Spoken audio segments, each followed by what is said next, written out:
Hi, Jim Yent from Golden Years Advisors, the home of the Kairos formula. Well, this is the next in our series of May updates. We hope you're enjoying it, but now we're going to focus in on something that's going to be big time in front of all of us, the debt ceiling. We've done this drama, this opera before. Here's the timeline that we're currently on, and it's so dynamic that we can't even keep it updated. But let me just do a couple of major highlights. What happens in the past is actually like in 2011, when we actually did get our debt downgraded, several of the rating agencies put out warning shots before we got there saying, if you don't do something about it, we're going to downgrade you. Well, it turns out one of them actually did. It was Standard & Poor. Only one of the many rating agencies, Moody's, Fitch, AM Best, downgraded us. But this time they've been remarkably silent. Only Fitch has made like a little comment or two saying, this is ridiculous what you guys are doing. But there's been no threats yet of a downgrade. But the same drama that happened back then, a multi-month bouncing back and forth, just trying to get political advantage. So in April, on the Republican side, we had the Limit, Save, and Grow Act, which will never pass the Democratic Senate. The Democrats in the House are trying to put a counterproposal up. The Treasury Secretary, Janet Yellen, has said, here is the X date when we can no longer keep playing funny games. You know, we hit the debt ceiling back in March. I can't keep, this ship afloat early in June. People weren't believing her, and that's why this chart is out of date. The Congressional Budget Office, which is nonpartisan, they used to say they could make it till July. They've since said, we agree with you, Ms. Yellen. It is kind of in that June timeframe.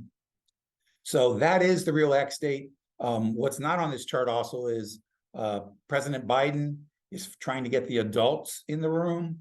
So that means the majority and minority leaders of both houses, so 2 Republicans, 2 Democrats, coming together next Tuesday, May 9th, start the process of really putting something together. I think all 5 of them know that this is just too important for the world, let alone our own economy, to mess around with. But we know there's people in both parties kind of singing and dancing, thinking, we can somehow get around it. No, we got to really face it. So we can't tell you how this will play out. We can only tell you what the markets are doing and what the rating agencies. So thus far, rating agencies have been very silent. On the market front, the market really hasn't blinked. The market definitely believes something will get done. And when you ask any kind of a market pundit, their comment is, well, if they don't have it by the X date, what they're going to do is do some kind of short-term thing, 5-day, 10-day extension till they come up with something. And we've already seen proposals for that. Congressman McCarthy, said, let's do something till next March. And Biden's even said, let's do something till fourth quarter this year. So they're already looking for loopholes out, but the market doesn't believe it. The market doesn't believe that there'll be an actual downgrade or a problem, and the rating agencies have been silent. They always say, look to the smart money, and that's usually the bond market. Here on the right is what the bond market's feeling about this whole thing. The last time we did this was in 2011, where we actually got downgraded by S&P. And this is the cost of a CDS, a credit default swap. What a credit default swap is, you're buying insurance against some kind of sovereign bond, like a treasury, the US Treasury. And prior to the downgrade, we were, kind of in the teens to low 20s. But once we got downgraded, it shot up to almost 50 basis points. What that means is for $10,000 bond, it'll cost you like $50 to insure it that you won't get, screwed on the deal, so to speak. Well, that was our, during that crisis. Then in the government shutdown in 2013, it was even higher. This is at the peak of the 2008 crisis, when people thought, the mortgage meltdown might take down the country. All of those are small by comparison to where it's at today. So the bond market's taking this very seriously, but no one else is. So to me, that means we should perk up and have our ears open saying, whoa, what's going on here? So if we're going to look to if we think this could be real, what happened last time? We've shared this chart before with you. There's been multiple times, 1995, 2013, but let's focus on the worst thing that's happened thus far. And that was 2011, when we actually got downgraded. In that negotiation period, May through August, the market did decline. It wasn't a steep decline, but it was about a 5% fall. But as things got really tense, and if you recall, President Obama actually signed it the day that we ran out of money on the so-called X date. They passed it the night before. I mean, they worked around the clock, and he signed it, and that's how they, quote, avoided it, but they still got downgraded. Well, in that calamity, the volatility spiked, and we did have a double-digit fall. It was about a 17% fall. But during that whole time period of the crisis, about 7% down. Now, the good news is once the crisis is in your rearview mirror, and that's what all these gray bars are, you tend to see strong returns.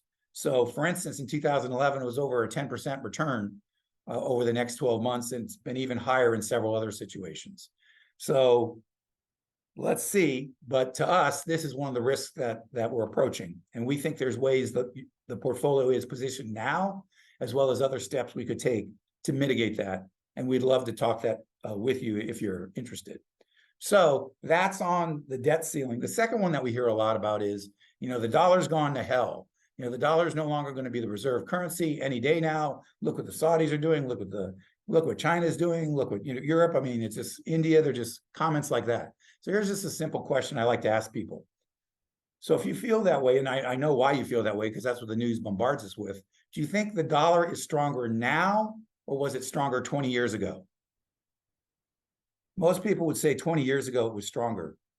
Here's the actual numbers. And I want you to know dollars or any currency goes through periods of strength and weakness. But literally, and this was last month at the end of April, and we had just had a bad first quarter of the dollar giving away. This is the DXY. It's the dollar versus a basket of currencies, the yen, the euro, the pound,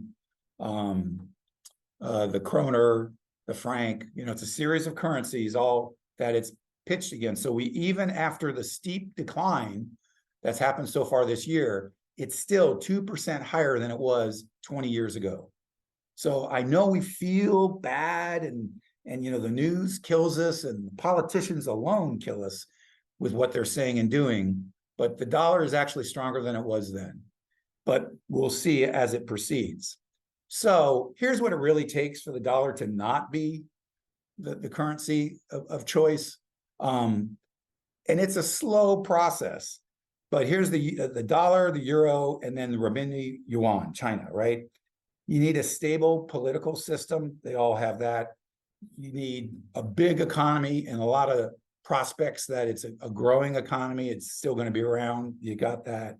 And you need integration in the global economy. All of them meet that bill. But when you start putting some of the other criteria, is it a transparent and open system? That's when China starts to fall off. That's not true. It's not a transparent system. Does it have a credible legal system? If someone messes with you, do you have a recourse to try to get your money back? Once again, not true on the China side, at least outside of the country. Within the country, you can get it, but outside the country, it's not going to happen. How about the quality of its sovereign debt? Well, I know this might sound funny, but there is no such thing as a euro sovereign debt, right? Each individual country in Europe has sovereign debt. But the euro, the European Union, it is not a debt union. It is a money union. They do not share each other's debts. So there is no quality because it doesn't exist. There isn't a euro debt. And then how about the size, depth, and liquidity of the markets? So it's a multi-decade process, and it will happen. We'll decline. We'll keep declining. Here's the numbers. So over here, the dark blue is U.S. currency that is held by other central banks. So as we speak, we've dropped, and it's about 0.5% per year decline, just to show you how glacially slow it is. But when you look at all the other countries of the world, what do they use to backstop their currency? It's the US greenback.